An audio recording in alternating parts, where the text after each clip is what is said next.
जी हाँ दोस्तों, बड़ी खबर आ रही है। आपको बता दें, HIV पॉजिटिव निकला 8 साल की बच्ची से गलत काम का आरोपी, पुलिस ने करवाया। दोस्तों, राजधानी दिल्ली के बदरपुर इलाके में 8 साल की बच्ची से दुष्कर्म का आरोपी पकड़ा गया है। बताया जा रहा है कि आरोपी HIV पॉजिटिव है। इस बात का खुलासा होते ही बच्ची का HIV टेस्ट कराया गया। राहत की बात यह रही कि बच्ची का टेस्ट नेगेटिव आया है।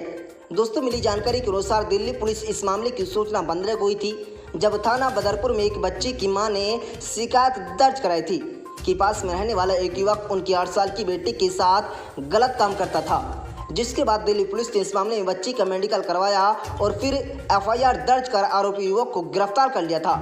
बता दी कि बच्ची के शरीर पर नोचने और खरोचने के निशान भी पाए गए थे। फिलहाल आरोपी पुलिस की गिरफ्त में है।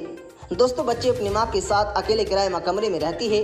बच्ची के पिता बहुत पहले ही अलग हुए थे। बच्ची की मां जब दिन में अपने काम पर गई थी, तब आरोपी ने बच्ची को अकेले पाकर वारदात को अंजाम दे दिया था। वारदात के बाद से बच्ची की मां अपनी बेटी को अकेले छोड़कर यानी घर पर अकेले नहीं छोड़ रही थी, जिस वजह से वो काम पर नहीं जा पाए। दोस्तों, अगली बड़ी खबर आ रही है। आपको बता दें, रामपुर में बोले CM योगी आदित्यनाथ, हमने गरीबों को उनकी जमीन और माफियाओं को सजा दी है।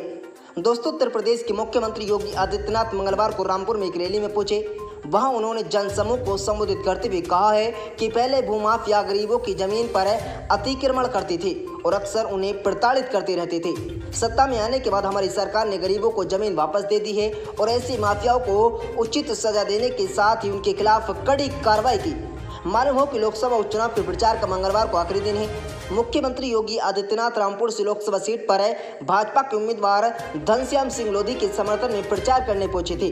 मुख्यमंत्री योगी आदित्यनाथ ने कहा है कि रस्सी जल गई लेकिन ऐठन नहीं गई। जिन लोगों ने सत्ता का दुरुपयोग कर गरीबों, वाल्मीकि समाज, व्यापारियों, किसानों की जमीनों पर कब्जा किया, रामपुर की विरासत को नष्ट करने का प्रयास किया, उनके खिलाफ कार्रवाई की गई। लेकिन वो ऐसा आचरण कर रहे हैं जैसे उन पर अत्याचार किया गया हो। इन सब बातों से शायद मुख्यमंत्री का इशारा सपा नेता आजम खान पर ही रहा। साथ ही उन्होंने रामपुर चाकू व जरदोरी के काम को वैश्विक मंच पर पहचान दिलाने की बात भी कही। तो बिलासपुर की चीनी मिल के आधुनिकीकरण के लिए बजट मंजूर करने की भी जानकारी दी। दोस्तों, मुख्यमंत्री ने मंगलवार को बिलासपुर में जनसभा को संबोधित करते हुए कहा है कि रामपुर की भी अपनी धरोहर रही है।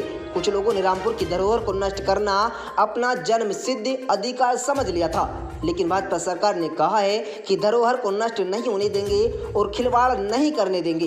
व्यक्ति कितना भी बड़ा क्यों ना हो, कितने भी गुरूर में क्यों ना हो, अगर वो धरोहर को छोड़ने का प्रयास करेगा तो जनता सबक सिखाने का काम करेगी। कहा है कि रामपुरी चाकू को आज वैश्विक पहचान मिल रही है, लेकिन ये चाकू अगर सज्जन के हाथ में हो तो सुरक्षा के काम आता है और दर्जन के हाथ में हो तो डकैती के काम आता है। अब रामपुर की जनता को तय करना है कि चाकू आखिर किसके हाथ में देना है। दोस्तों, CM योगी आदित्यनाथ ने कहा कि रामपुर के चाकू का प्रयोग गरीबों को उजाड़ने, सरकारी धन का दुरुपयोग करने के लिए किया गया, लेकिन जब रामपुर का चाकू डबल इंजन की सरकार के हाथ में आया तो गुंडे माफियाओं के खिलाफ कार्रवाई के साथ सरकारी धन का प्रयोग समान रूप से बिना भेदभाव के विकास के लिए किया गया। CM ने कहा कि free ration, free vaccine, free बिजली connection, free Awas Yojana, free उज्ज्वल योजना कनेक्शन हर किसी को बिना किसी भेदभाव के लिए दिया गया। अब हर घर नल योजना पर काम किया जाएगा। दोस्तों, CM ने कहा कि फर्क साफ है। पहले सपा की सरकार में मुख्यमंत्री आवास पर दंगाइयों को आमंत्रित कर सम्मानित किया जाता था और जब श्री गुरु ग्रंथ साहिब की सवारी सीधे मुख्यमंत्री आवास पहुंचती है तो मेघवालियों को सम्मानित किया जाता है।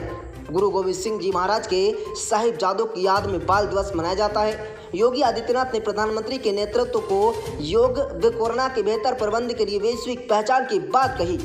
दोस्तों, CM योगी ने कहा कि विपक्षी गरीबों, जरूरतमंदों, युवाओं और किसानों का विकास, महिलाओं की सुरक्षा नहीं चाहता और अड़ंगा लगाता। हमने बिना भेदभाव विकास कार्य कराए, लेकिन कहावत है कि रस्सी जल गई पर ऐठन नहीं गई।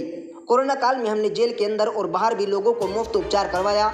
अगर फ्री में उपचार नहीं कराते तो बहुत सारे लोग इसके लिए कम से कम धन्यवाद तो देते। दोस्तों, आपकी क्या राय इन दोनों खबरों को जानकर आप अपनी राय कमेंट बॉक्स में दें। आपको वीडियो अच्छी लगे तो इस वीडियो को लाइक शेयर करें। मिलते हैं दोस्तों अगली बड़ी खबर।